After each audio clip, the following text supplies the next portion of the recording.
Vous savez, on peut pardonner sans oublier. On peut vraiment pardonner sans oublier. Comment on dit, to forgive and not to forget. On peut pardonner sans oublier. L'oubli comme stratégie de se pousser en avant, c'est pas neutre, hein, parce que c'est des choses qui sont là et qui vont attendre la prochaine personne pour ressurgir, on ne sait pas comment. Et dans le cadre d'une société qui a été longtemps, donc les gens font référence à 94, je vous ai dit que c'était plus long, qui a été longtemps avec des violences génocidaires, mais qui n'étaient même pas reconnues. euh, le fait qu'elle n'était pas reconnue à l'époque, en fait, ça a amené à 94.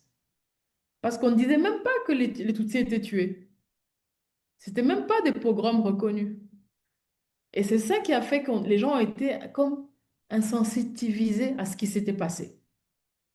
Parce qu'en fait, reconnaître, nommer le mal, c'est aussi permettre de l'adresser. Et c'est l'expérience du Congo, malheureusement aussi. Quand on ne nomme pas ce qui se passe, eh bien, ça ne s'est pas passé. Eh bien, on crée en fait les conditions pour que le crime continue. Et l'impunité a un coût très, très grave. Et Comme pour je disais, éviter de le répéter aussi. absolument, absolument, absolument. Et c'est pour ça d'ailleurs qu'en termes juridiques, les hommes politiques évitent soigneusement certains mots. Parce que dès que les mots arrivent, ils viennent avec des conséquences, notamment juridiques. Et je pense que les sociétés qui se sont longtemps enlisées, comme le cas du génocide, il y a une guerre civile toujours qui fait que le mal est flou. Le mal est flou, il n'y a pas cette clarté. Mais en fait, c'est cette clarté qui permet à la société, je pense, de se réparer. Ce flou est terrible, en fait. Ce flou est terrible. On a l'impression qu'on oublie, qu'on essaye de passer outre, etc. Mais au niveau éthique et au niveau, je dirais, idéologique, les gens ne savent plus qui a fait quoi. Et puis tout le monde a fait quelque chose.